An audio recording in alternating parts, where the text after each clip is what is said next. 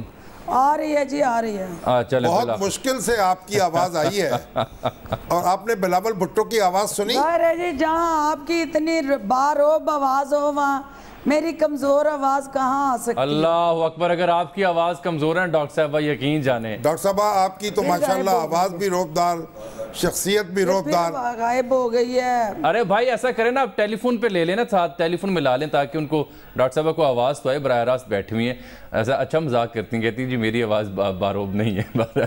اچھا سر یہ دیکھیے کہ خورشید شاہ صاحب نے بھی آج ایک بڑی امپورٹنٹ بات کی، وہ یہ کہتے ہیں جو خان صاحب نے وزیر اعظم کے طور پر ایک بات کی کہ بادشاہ آتے ہیں این آر او کی بات کرتے ہیں، کسی کو این آر او نہیں دوں گا، جس کے مرضی پاؤں پکڑ لیں، وہ کہتے ہیں عمران خان صاحب وزیر اعظم ہیں، بتائیں تو صحیح کون سا بادشاہ آیا اور کس نے این آر او کی بات کی؟ یہ ڈیمانڈ ویسے کیسی ہے؟ وزیر اعظم بالکل ٹھیک ہے، وزیر اعظم کو اگرچہ مگرچہ میں بات نہیں کرنی چاہیے، اگر کرنی ہے تو پھر صاف صاف کریں، وہ اگر نہ چپ رہے۔ بالکل، تو یہ ڈیمانڈ تو ان کی ویلیڈ ہے۔ اچھا اب یہ ان کو تو ابھی آ جاتی ہیں ڈاکٹر، ابھی آواز نہیں آئی، لیکن میں یہ ہمارے وہ ڈاکٹر سلیم اظہر صاحب جو ہے نا، آپ کے پاس کوئی نئی خبر ہوگی؟ وہ پرو وائس چانسلر مقرر ہو گئے پنجاب یونیورسٹی کے۔ ٹھیک ہے، جامعہ پنجاب میں آپ کے استاد بھی ہیں میرے خیال سے؟ جی ہاں، نہیں براہ راست تو نہیں فیض حاصل کیا، لیکن میرے شعبے کے سربراہ، اس وقت وہ ساؤتھ ایشیا انسٹیٹیوٹ جو ہے اس کے سربراہ تھے جب ایم فل سرزد ہوا۔ جی سرزد ہوا، ٹھیک ہے۔ ڈاکٹر صاحب کیا آپ ہمیں سن پا رہی ہیں آپ؟ اچھا چلیں، یہ تو معاملہ گڑبڑ، چلیے اب ایک بات اور سن لیں، میں آگے بڑھتا ہوں اور دیگر موضوع کی طرف آتا ہوں۔ پہلے ایک بات سن، ٹیلی فون پہ لے لیں، وہ کر رہے ہیں، کوشش کر رہے ہیں۔ دیکھیں وہ جو ایک تھوڑی تعزیت بھی کرنی ہے ہم نے، کس کی؟ ہمارے جو دل پاکستان ہے، نثار ناسک صاحب، اس کے خالق جو ہیں نثار ناسک صاحب، جنہوں نے یہ ترانہ لکھا اور دنیا بھر میں جو گونجا ہے اور پھر گونجتا رہے گا انشاءاللہ جب تک پاکستان قائم ہے، اور پاکستان انشاءاللہ قیامت تک قائم رہے گا۔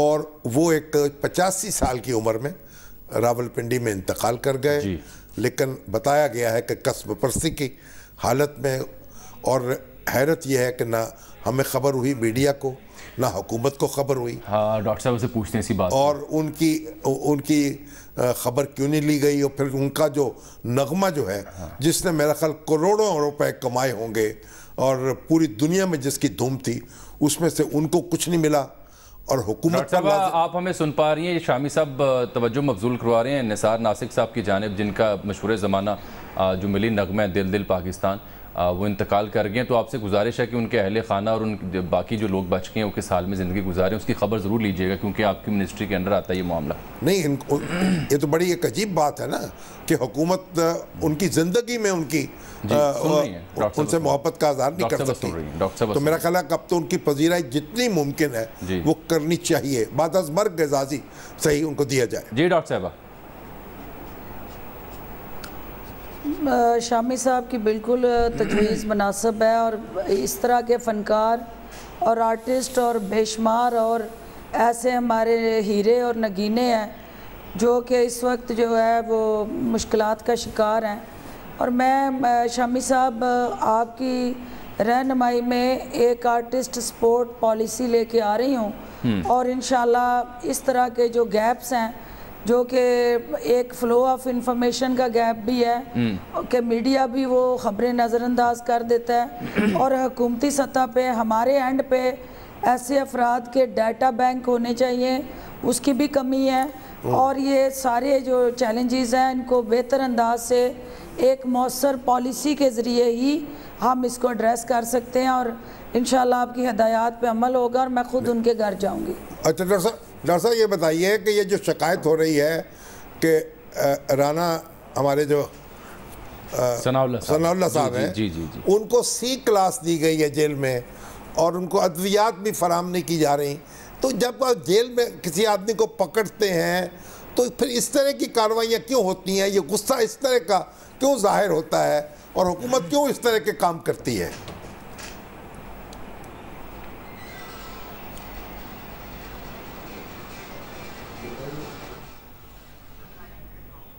پھر نہیں جا رہی آواز؟ آج کوئی عجیب ہی معاملہ ہے، ویسے پروگرام براہ راست چل رہا ہے، آج لگتا ہے کوئی ستارے ہمارے اور ڈاکٹر صاحبہ کے نہیں مل پا رہے، اور ڈاکٹر صاحبہ سن رہی ہیں آپ ہمیں؟ پکڑ لیا جی، چلیں مہربانی مہربانی، میں نے اس کے ہاتھ میں یہ 1901 کی یہ لیڈ چینج کرا دیں، اصل مسئلہ اس کا ہے، یہ دیکھ لیں کہ چھوٹی سی کنیکٹیوٹی فیلئر ہے، ہم سن نہیں پا رہے ایک دوسرے کو، تو یہ کمیونیکیشن گیپ ہے، اس کے بارے میں بھی کوئی سپورٹ فنڈ جاری کیجئے نا، تاکہ نئے ساز و سامان آ سکے، تاکہ جو اشتہارات کے پیسے رکے ہوئے ہیں وہ جاری کروا دیں، تاکہ یہ جلدی سے یہ ایکوپمنٹ جو ہے اس کو اپڈیٹ، اس کو بھی کیا جا سکے اپ ٹو ڈیٹ۔ ڈاکٹر صاحب آپ وقت کام میں، اس ساری کنیکٹیوٹی کے چکر میں ہمارا وقت ضائع ہو گیا۔ رانا ثناء اللہ صاحب کی بابا شامی صاحب کا سوال تھا کہ یہ اعتراض کیا جی کہ ان کو جیل میں بدسلوکی کیوں ہو رہی ہے، ان کو بیٹر کلاس کیوں نہیں دی گئی؟ پہلی بات تو یہ ہے کہ کتنا بدقسمتی کی بات ہے کہ اس معاشرے کے اندر جو سوشل ڈیوائیڈ تو تھی، یہ آپ کی ایلیٹ کلب نے اور ان ظالم حکمرانوں نے، اور ایک ایسا جو خاص مخصوص طاقتور سیگمنٹ آف دی سوسائٹی تھا، انہوں نے معاشرے کے اندر سوشل ڈیوائیڈ کرنے کے بعد جیلوں میں بھی جا کے سوشل ڈیوائیڈ کر دی، وہاں پہ بھی مساوات نہیں رہنے دی، وہاں پہ بھی عام قیدی اور خاص قیدی کا کانسیپٹ متعارف کرایا۔ معزز ڈاکٹر صاحبہ یہ تو قانون ہے نا، اس ملک کے اندر جب جیل قانون ہے، لیکن مجھے بتا دیں آپ چاہیں تو سارے قیدیوں کو بیٹر کلاس دیں، آپ کا پی اے، آپ کا پی ایم اور آپ کا سٹیٹس ایک نہیں ہے۔ بالکل ٹھیک کہتے ہیں، لیکن قانون میرے اور میرے پی این پہ یکساں لاگو ہوتا ہے، اگر میں چوری کرتی ہوں تو اسی قانون کے تحت، لیکن اگر آپ گریجویٹ ہیں، آپ رکن قومی اسمبلی ہیں، آپ کو بیٹر کلاس ملے گی، سزا ملتی ہے، آپ کو بیٹر کلاس ملے گی جی۔ وہ اگر گریجویٹ جو ہے وہ اس ملک، ڈاکٹر صاحب آپ قانون کو دیکھ لیں، اور وقت بھی ختم ہو گیا اور رابطہ ایک دفعہ پھر کٹ گیا۔ آج کچھ ستارے ہمارے ڈاکٹر صاحبہ سے نہیں مل رہے تھے، اب اگلے ہفتے انہیں زحمت دیں گے، کسی روز ان سے بات کریں گے، لیکن میرا سوال آپ کی خدمت میں اور تمام سننے والوں کی خدمت میں، 10 سال پاکستان مسلم لیگ نون کی پنجاب میں حکومت رہی، اگر عام قیدیوں کی جیل میں سہولیات نہیں ہے تو اس کا ذمہ دار کون؟ عام قیدیوں کی بات ہی نہیں ہو رہی ہے، میرا سوال ہے، ایک بات سن لینا، وہ اس سے اگری کرتا ہوں، میں اگری کرتا ہوں، اگری کرنا ڈس اگری کا مجھے آپ کی، میرا سوال ہے نا، نہیں میرا آپ کا سوال کا جواب دینا، میرا سوال تو پورا، قانون یہ کہتا ہے، ٹھیک ہو گیا، قواعد یہ کہتے ہیں کہ جب کوئی اس درجے کا آدمی آئے گا اس کو بہتر کلاس میں کہہ رہا ہوں بالکل ٹھیک بات ہے، قانون میں لکھا ہوا ہے. لیکن میرا سوال آپ سے نہیں، سوال سن لینا آپ. سوال یہ ہے کہ اگر ان کو قانون کی خلاف ورزی کرتے ہوئے ایک عام کیٹیگری میں رکھ دیا گیا جہاں سہولیات نہیں ہیں، تو اس کیٹیگری کے قیدیوں کو جو حقوق تھے اس کے مطابق جو سہولیات ملنی چاہیے تھیں، اس کا ذمہ دار پچھلے 10 سالوں میں کون؟ نہیں، یہ تو ایک اور بحث ہے. بحث ہے نا. نہیں اوہو، آپ جو میرا سوال ہے نا، وہ میں تو سے اگری میں تو اس قواعد کی بات کر رہا ہوں، اس قانون کی جو موجود ہے. میں نے تو کہا وہ ٹھیک ہے قانون، بالکل ٹھیک ہے. ویسے آپ بات سن لیجئے نا کہ یہ جو وقت ختم ہو گیا سر، اب کیا کریں، اگلے ہفتے آپ سے بات ہوگی. اگلے ہفتے ناظرین اللہ، کیونکہ اب آپ نے جتنی